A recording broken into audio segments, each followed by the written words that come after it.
Assalamualaikum warahmatullahi wabarakatuh. Selamat berjumpa kembali. Semoga kita selalu dalam lindungan dan ridho Allah Subhanahu wa Ta'ala.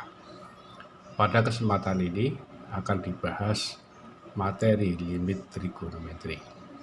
Pembahasan tentang limit trigonometri untuk X mendekati 0 dan X mendekati nilai tertentu itu nanti dibagi menjadi 4 bagian. Pada video ini akan menyajikan bagian yang pertama. Jangan lupa klik subscribe untuk mendapatkan pemberitahuan video pembelajaran yang lain. Untuk mempelajari materi limit trigonometri dibutuhkan materi prasyarat. Adapun materi prasyaratnya adalah yang pertama, nilai perbandingan trigonometri sudut istimewa. Tentunya sudut istimewa yang dimaksud adalah 0, 30, 40, 5, 60, dan 90. Kalau dalam satuan radian adalah 0, 1/6 pi, 1/4 pi, dan 1/3 pi, serta setengah pi. Dalam pembahasan materi kalkulus, sudut satuan derajat yang digunakan adalah radian. Yang kedua adalah identitas trigonometri. Identitas trigonometri yaitu yang pertama adalah sekan alfa. Itu sama dengan 1 cos alfa, kosekan alfa sama dengan 1 sin alfa, kotangen alfa sama dengan 1 tangen alfa, tangen alfa sama dengan sin alfa per cos alfa, serta sin kuadrat alfa ditambah cos kuadrat alfa sama dengan 1. Yang nomor 2 adalah yang ketiga adalah rumus-rumus perbandingan trigonometri sudut berelasi. Hal ini nanti dibagi menjadi 2 bagian. Yang pertama untuk sudut yang melibatkan sumbu Y. Sudut yang melibatkan sumbu Y yaitu 90 min alfa, 90 plus alfa, 270 min alfa, dan 270 plus alfa. Pada bagian ini sin berubah menjadi cos, cos berubah menjadi sin, tangen berubah menjadi kotangen. Yang membedakan hanya tanda plus dan minnya. Karena di kuadran 1 semuanya itu bernilai positif, kuadran kedua itu hanya sin bernilai positif, kuadran 3 itu tangen bernilai positif, dan kuadran 4 cosnya bernilai positif.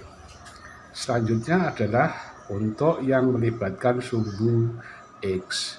Yang melibatkan sumbu X meliputi 180 min alfa, 180 plus alfa, 360 min alfa, dan N kali 360 plus alfa, serta sudut negatif.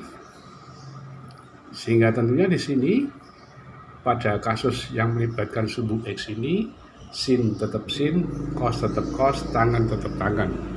Yang membedakan hanya tanda plus minnya. Kemudian yang keempat yaitu rumus-rumus jumlah selisih, rumus jumlah dan selisih sinus dan kosinus. Jadi yang telah kalian pelajari di kelas 11, yang pertama adalah jumlah dan selisih sudut, sin alfa plus beta dan seterusnya ada 6. Lalu sudut rangkap sin 2 alfa, cos 2 alfa, dan tangen 2 alfa, serta sudut pertengahan, serta rumus perkalian 2 sin A cos B, serta yang terakhir adalah rumus penjumlahan. Sedangkan syarat yang kelima adalah teorema limit. Sehingga teorema limit yang sudah kalian pelajari untuk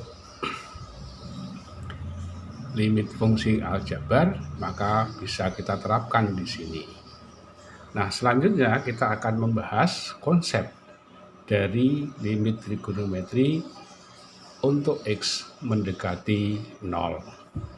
Dalam sistem koordinat Kartesius, kita buat sebuah lingkaran yang berjari-jari satu satuan akan memotong sumbu AX di A, berarti panjang OA sama dengan satu satuan karena lingkarannya berjari-jari satu satuan.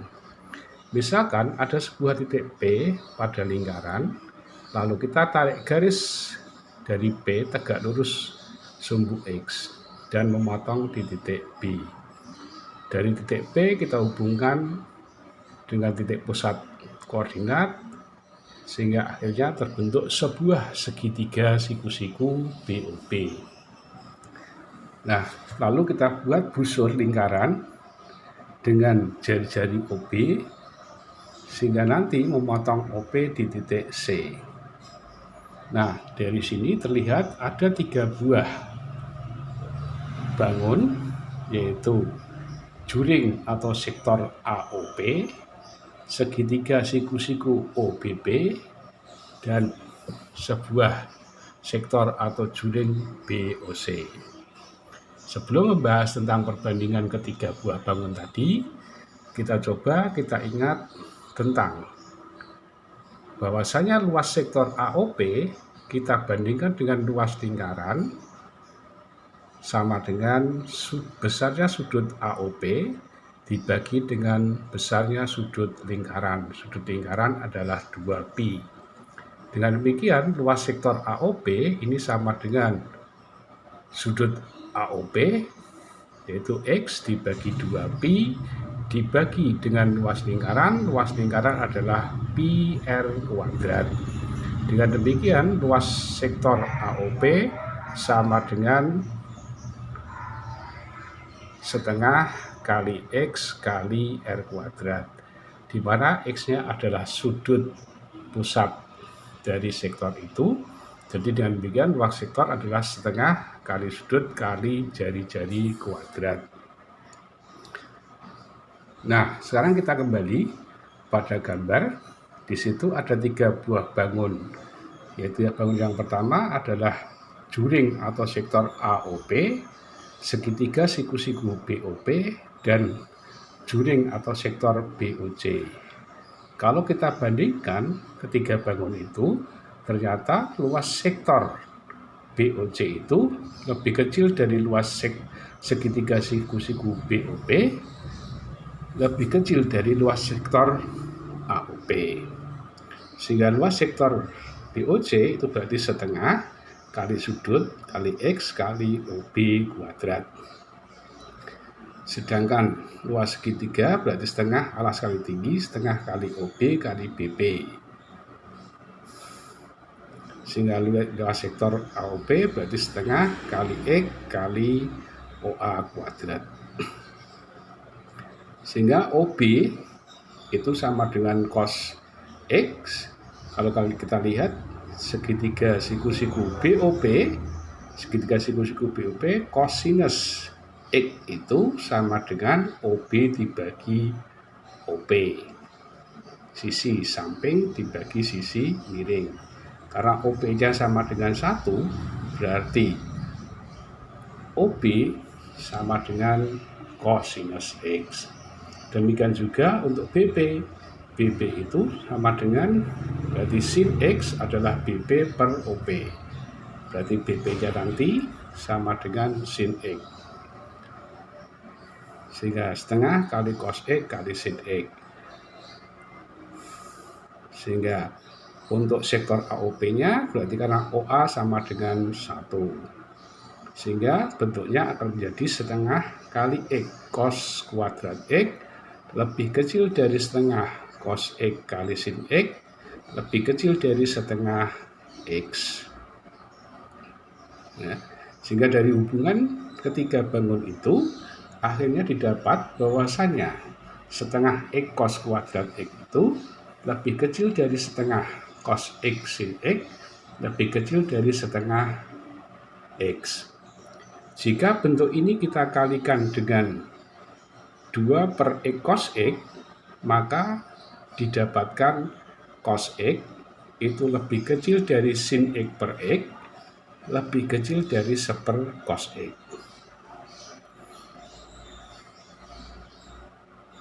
Nah, dari sini ketika X-nya itu mendekati 0, sudutnya hampir mendekati 0, maka nilai cos X itu akan bernilai sama dengan 1, mendekati 1.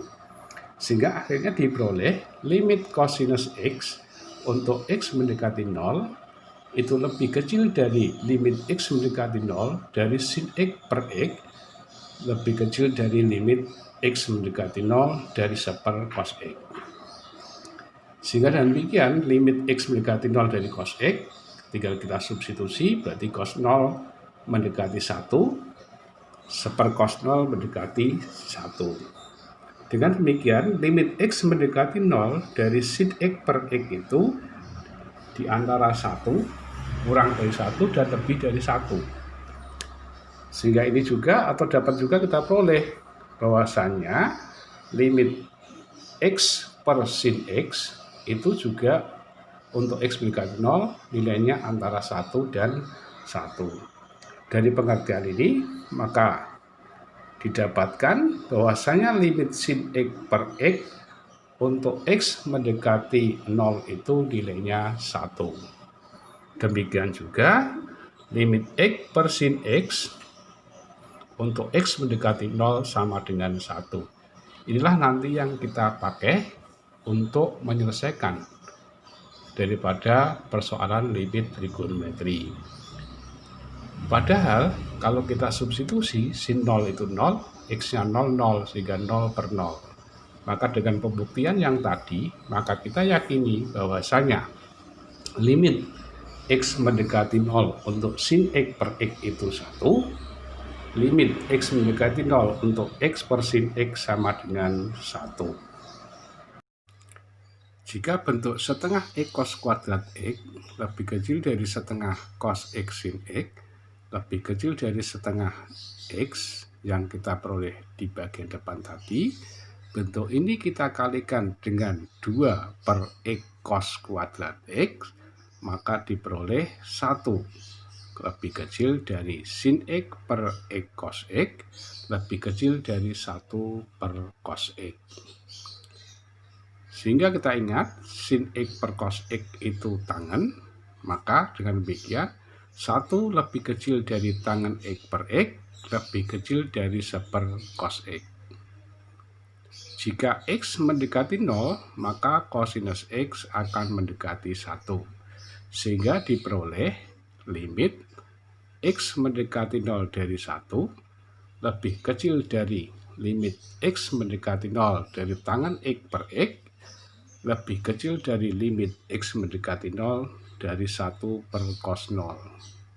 Sehingga limit X mendekati 0 dari suatu konstanta sama dengan konstanta, sehingga limit X mendekati 0 dari 1 sama dengan 1. Limit X mendekati 0 dari 1/per cos X, tinggal kita substitusi, cos 0 sama dengan 1.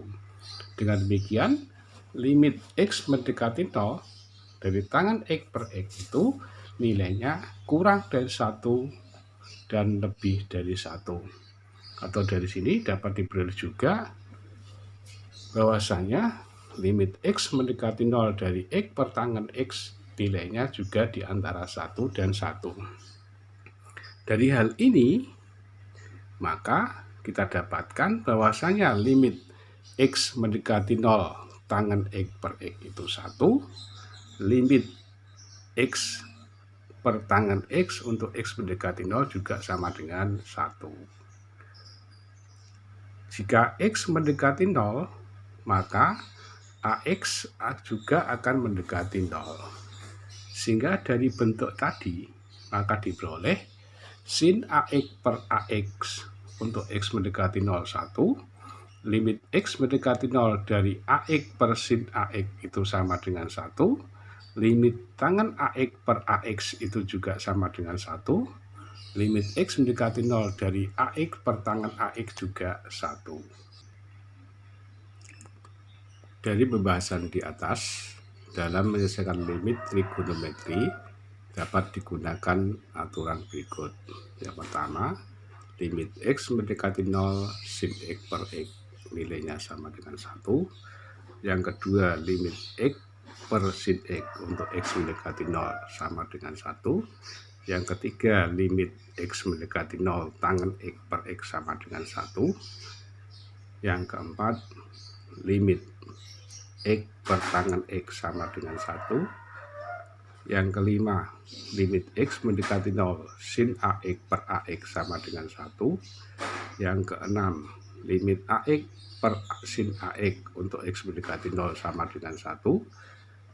Yang ketujuh, limit X mendekati 0, tangan AX per AX sama dengan 1.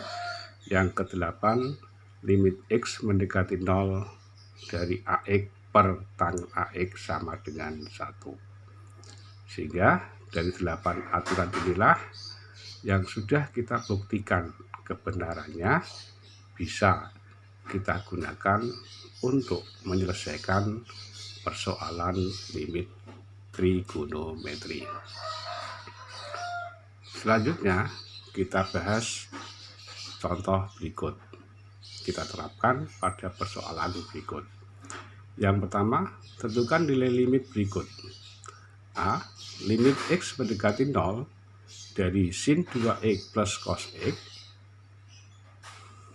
per sin X min cos X.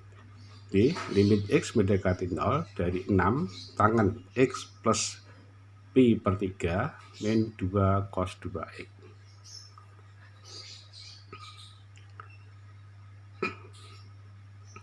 Prinsip dasar penyelesaian limit, mula-mula kita substitusi.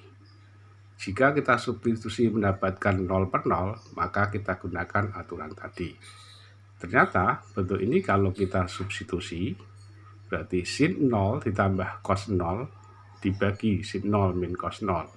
Sin 0 sama dengan 0, cos 0 sama dengan 1, sin 0 sama dengan 0, cos 0 sama dengan 1. Sehingga nilainya min 1. Jadi untuk soal ini cukup kita substitusi.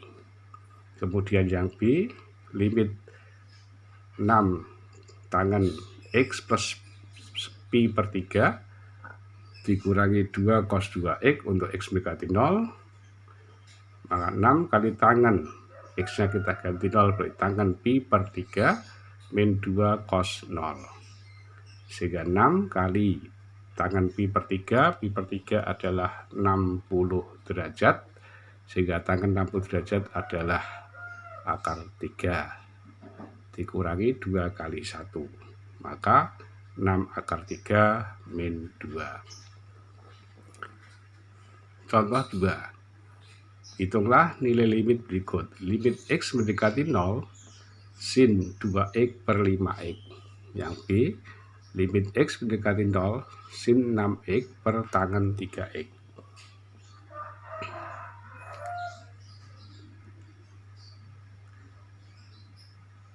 Ya, sehingga kalau kita substitusi sin 0 berarti 0, 5 kali 0, 0 berarti 0 per 0. Sehingga langkah substitusi tidak bisa.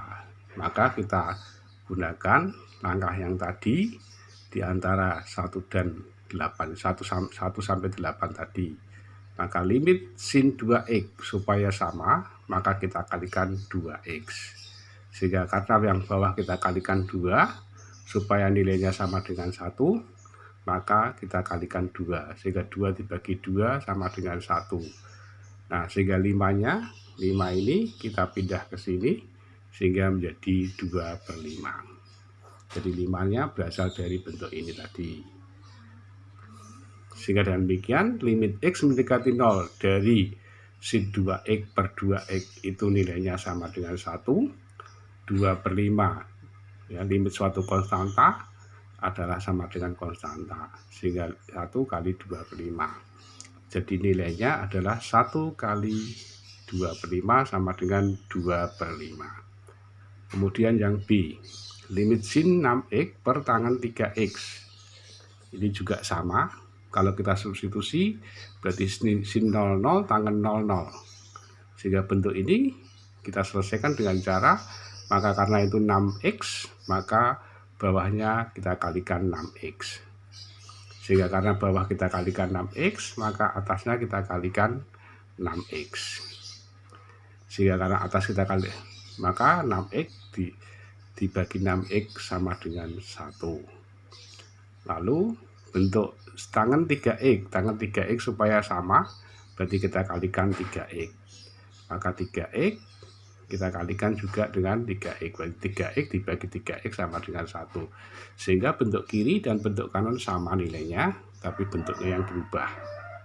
Dengan demikian, limit sin 6X per 6X untuk X mendekati 0, 1. Limit X mendekati 0 dari 3X per tangan 3X itu juga 1. 6X per 3X sama dengan 2. Sehingga hasilnya adalah 1 kali 1 kali 2. Sehingga sama dengan 2. Contoh ketiga. Tentukan nilai limit berikut. A. Limit 6X kali kosek 2X untuk X mendekati 0. Yang B, limit X mendekati 0 dari 3X kuadrat kosek 2X per 2 tangan 3X. Sehingga yang A, maka limit X mendekati 0 dari 6X kali kosek 2X. Nah, dari sini perlu kita melakukan perubahan bentuk, bahwasanya limit 6X, limit X mendekati 0 6X, tentunya kita ingat kosek. Kosek itu adalah seper sin. Jadi kosek 2X sama dengan 1 per sin 2X. Sehingga dengan demikian kita ubah bentuknya. Berarti ini sin 2X, supaya nilainya sama nanti kita kalikan 2X. Jadi 2X per sin 2X.